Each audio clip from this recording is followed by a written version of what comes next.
नमस्कार, मैं प्रशांत और आप देख रहे हैं दर्शन डिस्कवरी। हम कर रहे हैं नर्मदा परिक्रमा और आज है डे 27। ये है इंद्रेश्वर महादेव और हम यहाँ से अभी निकल रहे हैं। तो आगे हम जा रहे हैं नर्मदा परिक्रमा में। आगे कहाँ जा रहे हैं हम आपको आगे बताते हैं। चलो साथ में चलते हैं। नर्मदे हर। तो समथिंग मंदिर से 4.5-5 किलोमीटर दूर आगे हूँ मैं और आया हूँ मैं वेलुग्राम। दिख रहा है वेलुग्राम। तो ये है वेलुग्राम। पीछे एक गांव है, छोटा सा है।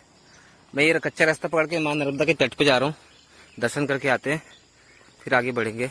तकरीबन मैं ना इंदौरेश्वर मंदिर से ना 5 किलोमीटर आ चुका हूँ। ठीक है, मैं ऐसा परिक्रमा मार्ग में ये नहीं है, परिक्रमा मार्ग उधर है, पर मां नर्मदा के दर्शन करके मैं किनारे किनारे निकल जाऊंगा।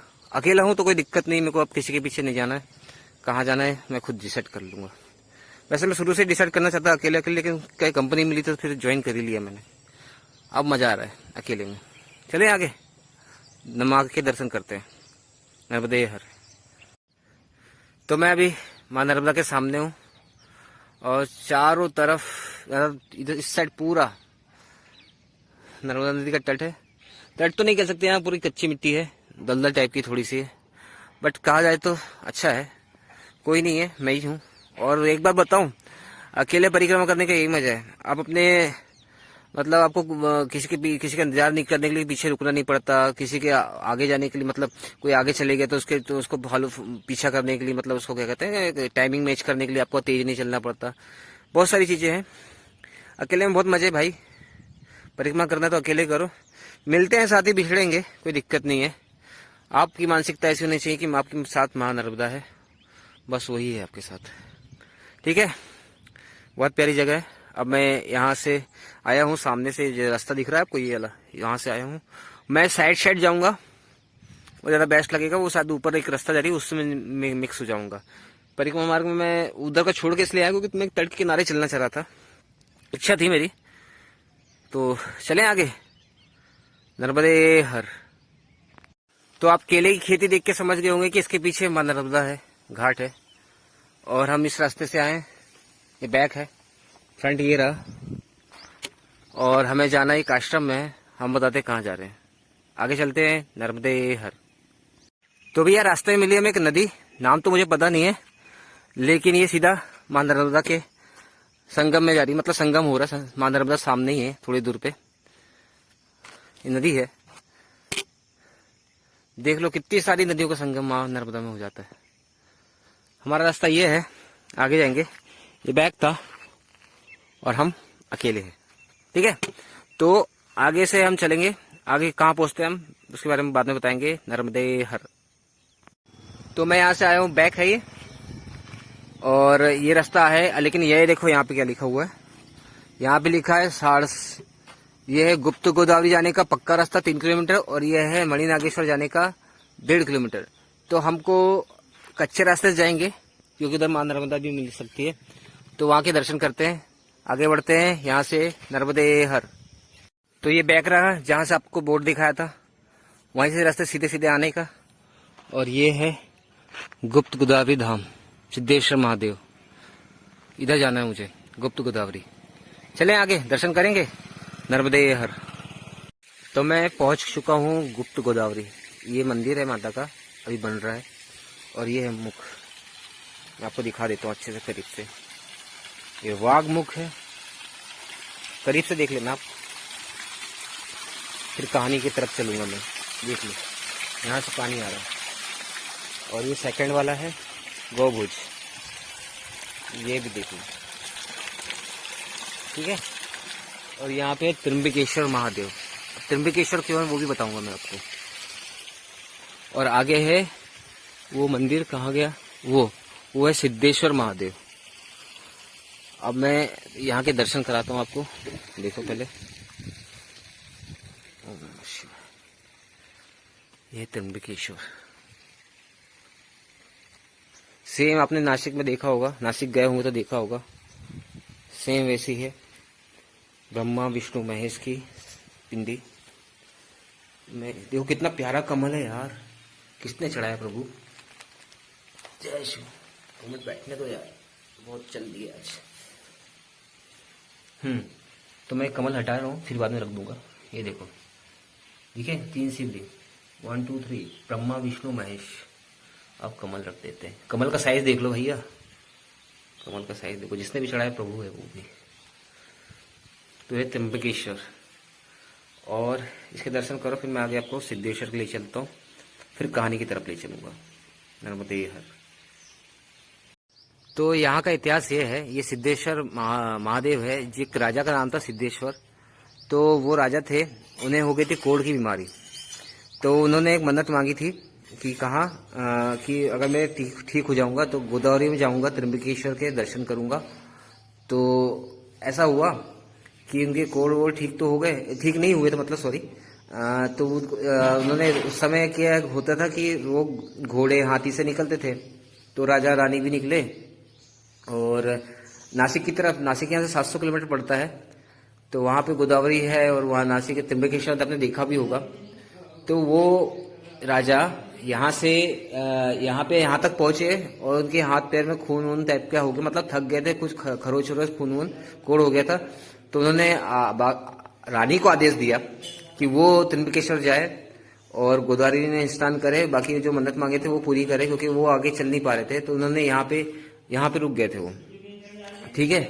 फिर रुकने के बाद उनके साथ ये हुआ कि रानी तो चले गई वहां पे, कहाँ पे, नासिक त्र्यंबकेश्वर। तो त्र्यंबकेश्वर जाने के बाद रानी वहां पे स्नान की।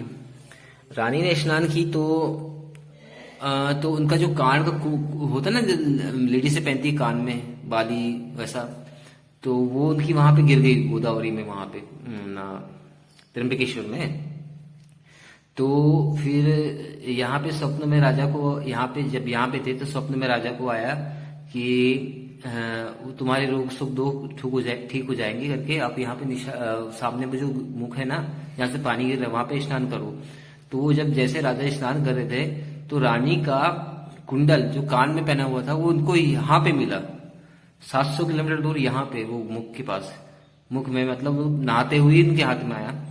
तो राजा ने समझ गए कि ये गुप्त गोदावरी जो 700 किलोमीटर दूर आके अंदर ही अंदर यहाँ पे प्रकट हुई है। तो उसके बाद उनके सब कुछ रोग दोष ठीक हुए। तो राजा ने यहीं पे इनकी महादेव की पूजा की। और वो जो त्र्यंबकेश्वर मंदिर दिखाया वो इसलिए है क्योंकि वो नासिक में भी त्र्यंबकेश्वर मंदिर है। कहानी समझ में आई कि राजा जब अपनी रानी को भेजा नासिक में त्र्यंबकेश्वर, तो वहां पे रानी ने स्नान किया गोदावरी में, और उनका कुंडल यहाँ पे आया 700 किलोमीटर दूर, जब यहाँ राजा थे। तो इसलिए कहते हैं कि वहां ये गुप्त गोदावरी, जो गोदावरी का अंदर ही अंदर यहाँ पे प्रकट हुआ है, ठीक है। ये है कहानी, लोकल की कहानी है, लोकल्स ने मुझे बताई है। यहाँ पे हजारों साल पुराना मंदिर है ये तो अभी मैन्युफैक्चरिंग किया गया है, गांव वालों ने बनाया, लेकिन ये पुराना हजारों साल पुराना है, समझ लो राजाओं और महाराजाओं के जमाने का है ये। और यहाँ पे आवाज गूंजती है, तो ये समझ लो कि वाकई में बहुत प्यारी जगह है, ठीक है। आगे बढ़े, नर्मदे हर। तो यहाँ मिला था महाराज राजा को रानी का कुंडल, जो 700 किलोमीटर दूर गोदावरी में नहा रही थी, नासिक में त्र्यंबकेश्वर के पास, इसलिए मंदिर का नाम है त्र्यंबकेश्वर। अब समझ में आया होगा आपको इसे गुप्त गोदावरी क्यों कहते हैं। आगे बढ़े हम, चले, नर्मदे हर। तो वो बोर्ड दिख रहा है आपको, तो वो बोर्ड दिख रहा है, भैंस बंधी है, वही रास्ता है गुप्त गोदावरी का। और ये रास्ता है नर्मदा परिक्रमा का। यहाँ पे मणि नागेश्वर एक संत थे, उनके नाम पे आश्रम बना हुआ है, वहीं जा रहे हैं हम। आगे का रास्ता दिखाता हूँ कैसा है। वैसे गुजरात में कोई दिक्कत नहीं यार रोड की, यार परिक्रमा पैदल करे तो कोई दिक्कत नहीं, तो सोचना नहीं, गुजरात बेस्ट है चलने के लिए। तो ये दिखा है सहाव्रत है, ये देख लो, पढ़ लो, और परिक्रमा मार्ग ये है, ठीक है। आगे चलते हैं, नर्मदे हर। तो यहाँ से है मणि नागेश्वर आश्रम मंदिर, 1 किलोमीटर, ठीक है। खेले खेती के बीच से गुजर रहा हूँ मैं, पीछे का रास्ता भी देख लो। वो डामर रोड से थोड़ा सा आगे फिर जाओ तो फिर तो कच्चा रास्ता मिल जाता है, कोई चिंता की बात नहीं, बहुत सारे लोग मिलते हैं रास्ते में, बताते रहते हैं। आगे चले, नर्मदे हर। तो ये है परिक्रमा मार्ग, आगे थोड़ी देर में आश्रम है जाएगा। और देखो माता, नर्मदा जी के किनारे किनारे चलने को ही नर्मदा परिक्रमा कही जाती है, याद रखना इस बात को। आगे बढ़े, नर्मदे हर। तो रास्ते में एक धाम पड़ा है, शाश्वत धाम, और मणि नागेश्वर जाने का रास्ता आगे है। देख लो धाम, देख लो आगे। हमें मणि नागेश्वर ही जाना है, ठीक है। आगे चलते हैं, नर्मदे हर। तो ये रहा माता का घाट तो ये रहा माता का घाट, और ये है मणि नागेश्वर तीर्थ धाम। चलें आगे, नर्मदे हर। तो मैं आश्रम से निकल चुका हूँ, और मैं भी बबुल के पेड़ के नीचे बैठा हूँ। थोड़ा ठंडा है यहाँ पे, नाला वाला है तो। और ये बाजू में जस्ट रोड ही है, केले की खेती है, तो कुछ ज़्यादा बाहर नहीं हूँ मैं, मतलब रोड के पास में हूँ कोई। हाँ, तो मेरा ऐसा कहने का मतलब ये है कि मैंने आश्रम में इसलिए रिकॉर्ड नहीं किया क्योंकि वहाँ पे एक संत थे, तो वो मोर का पंख लेके आ रहे थे। एक्चुअली में आज मुझे मोर का पंख मिल गया था, मैं दिखा देता हूँ आपको। मैंने दिखाया नहीं क्योंकि मैंने उसको उठा के, ये देखो, ये है मोर का पंख जो मुझे रास्ते में मिला। उसकी पूरी लेंथ देख लो,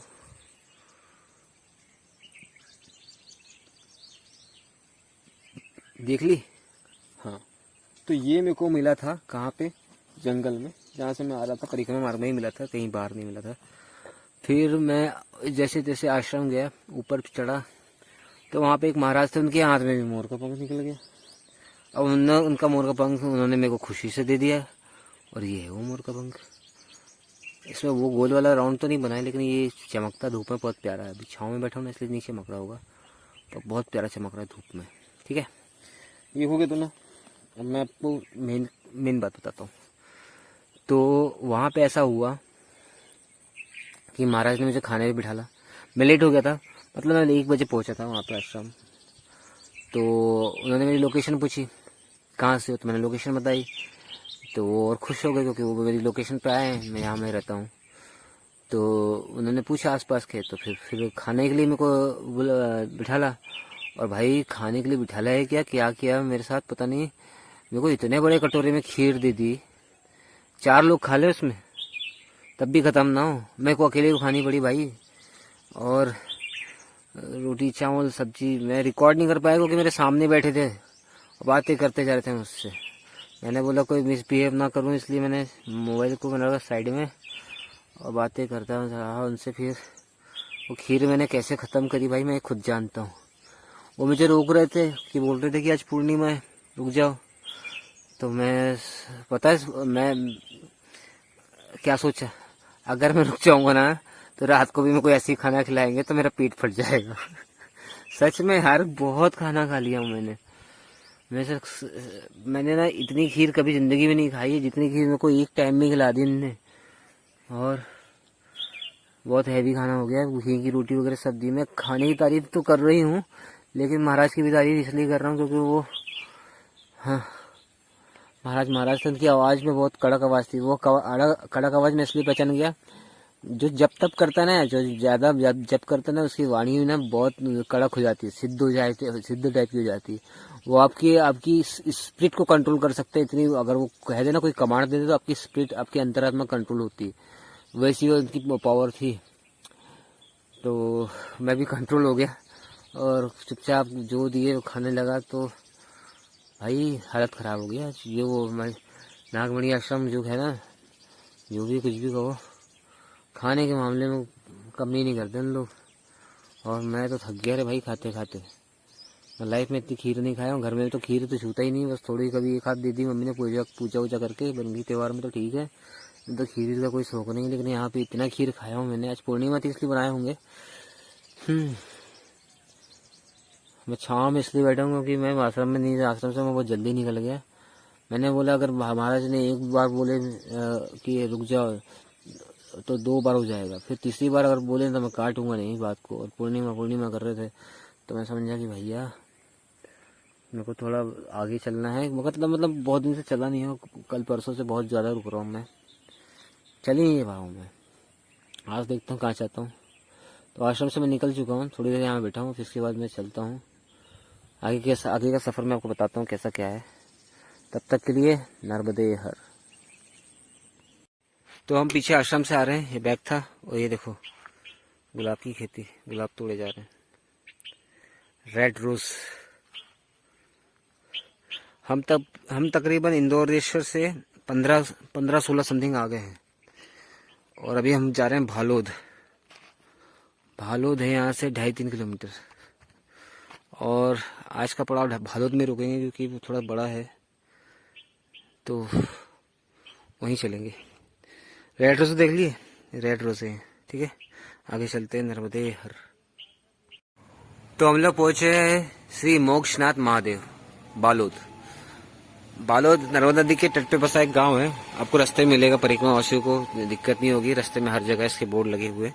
और बालोद की एक बार बताऊं, बालोद में कुछ ना एंटीक घर है, बहुत एंटीक घर, उसमें कई में तो ताले लगे हुए हैं। उधर से पूरी लाइन देखोगे ना, ऐसे ऐसे एंटीक घर है, पुराने पुराने दिख रहे हैं। मतलब कहा जाए तो 200-300 साल पुराने इस टाइप के घर दिख रहे हैं। ठीक है, हम लोग इसी जगह रुके, कोई दिक्कत नहीं है मुझे। महादेव का है, श्री मोक्षनाथ महादेव, शायद मोक्ष मिल जाए। चलो अंदर से दिखाता हूँ मैं आपको, नर्मदे हर। तो ये है मंदिर के बैक का हिस्सा, जहाँ आश्रम कह सकते हैं इसको अपन। ऊपर देख लो, है आश्रम ही लायक है, मतलब कहा जाए तो रुक सकते हैं। नर्मदा परिक्रमा वासियों के लिए है और बाकी किसी के लिए नहीं है। मैं आपको ये घरों की बात कर रहा था। ये जो है ना, ये एंटिक घर है यार। ये 200 ईयर नहीं, उससे भी अबोव है, कम से कम 500 ईयर। क्योंकि इनकी जब मैंने एक रास्ते में घर देखा था, बहुत क्यूट था। क्यूट कहा था मतलब उसकी जो नक्काशी हुई है ना, जबरदस्त थी यार। ये पूरी बालोद में ऐसे ऐसे एंटिक घर हैं कि क्या बताऊं मैं आपको। चलो, ये आपने ये देखा, ठीक है। अब ये अपने महादेव के बारे में कुछ कहानी है, वो हमको थोड़ा बाद में बताएंगे, पहले उनके दर्शन कराएंगे, ठीक है। नर्मदे हर। तो ये यहाँ अंदर है मोक्षेश्वर महादेव, दर्शन कीजिए महादेव के। हर हर महादेव। इनकी भी कुछ कहानी है, मैं आपको बाद में बताता हूँ। पंडित जी बोले हैं कि कुछ समय बाद बताएंगे। अभी आज पूर्णिमा है ना, तो आज ज्यादा पूजा है और दीपदान करना है, ठीक है। ये मोक्षेश्वर महादेव। तो माँ नर्मदा के दर्शन कीजिए। और ये है वो घाट जहाँ मैं आज पूर्णिमा है। देखो वो चांद दिख रहा है आपको, नहीं दिख रहा होगा तो मैं दिखा देता हूँ। चांद भाई सब देखो, ठीक है। आज पूरा पूर्णिमा है, तो आज हमको आना है यहाँ दीपदान करने। मेरी मम्मी भी गई है दीपदान करने, पर वहाँ की नदी का नाम दूसरा है, ठीक है। तो अभी मैं घाट दिखाऊंगा, पहले यहाँ का देख लो। ये पूरा घाट है। एंट्री पॉइंट नहीं दिखाया हूँ, एंट्री पॉइंट दिखाता हूँ क्योंकि मैं दूसरे जगह से आ गया, ठीक है। देखो, फिर मैं दिखाता हूँ और आगे। तो ये है घाट का एंट्री पॉइंट। मैं थोड़ा उधर से घूम के आ गया था, प्राचीन घर देख रहा था उधर के पुराने। ये इधर से आते हैं। अभी मैं वहाँ पे मंदिर है, मैं यहाँ पे दीपदान करने आऊँगा तब और दिखाऊंगा। तब तक के लिए नर्मदे हर।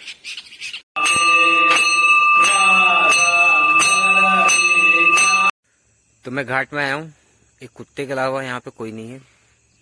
आज है पूर्णिमा और कहते हैं पूर्णिमा के दिन माता को दीपदान किया जाता है, माँ नर्मदे को दीपदान किया जाता है। तो मैं दीपदान कर रहा हूँ, लेके आया हूँ, आटे के दिए लेके आया हूँ, मैं कोई दूसरी चीज़ नहीं लिया, ठीक है। फिर मैं आपको मोक्षेश्वर महादेव के बारे में बताऊंगा। मैंने गांव वालों से पूछा और एक बहुत अच्छी फैमिली थी जो यहाँ पे बहुत पहले से रह रही है, बहुत मतलब कहा जाता पूर्वज। उन्होंने मुझे बहुत अच्छी बात बताई और इस कहानी का उल्लेख ना नर्मदा पुराण में भी है, मोक्षेश्वर महादेव का। तो मैं अब दीपदान करता हूँ, फिर इसके बाद मैं आपको कहानी की तरफ ले के चलूंगा, ठीक है। चलो, तो मैंने दीपदान कर दिए है, दिखावा नहीं कर रहा हूँ, बस बता रहा हूँ आपको कि पूर्णिमा के दिन दीपदान जरूरी है माँ नर्मदा में। जो भी नर्मदा किनारे के तट पे रहता है ना, दीपदान जरूर करे। वैसे लोग जानते हैं यार, मैं क्यों बता रहा हूँ। चलो ठीक है, मैं आपको कहानी की तरफ लेके चलता हूँ। मैं थोड़ा ऊपर जाऊंगा, फिर महादेव के मंदिर में आपको कहानी बताऊंगा, वहां ज्यादा अच्छा रहेगा। तो भैया है अब स्टोरी टाइम। श्री मोक्षनाथ महादेव का जस्ट सामने है आपके, ठीक है। तो ये जो गांव दिख रहा है, इसका नाम मैंने आपको बता चुका हूँ, मुझे अभी तुरंत में याद नहीं आ रहा है। आपको बता चुका हूँ, ठीक है। आगे चलते हैं। तो क्या है कि यहाँ पे ये गांव को पूरा ब्राह्मणों ने बसाया था। मैंने आपको दिखाया था कि बहुत पुराने घर है, तो सच में बहुत पुराने घर है, उससे भी पुराने घर वो होंगे।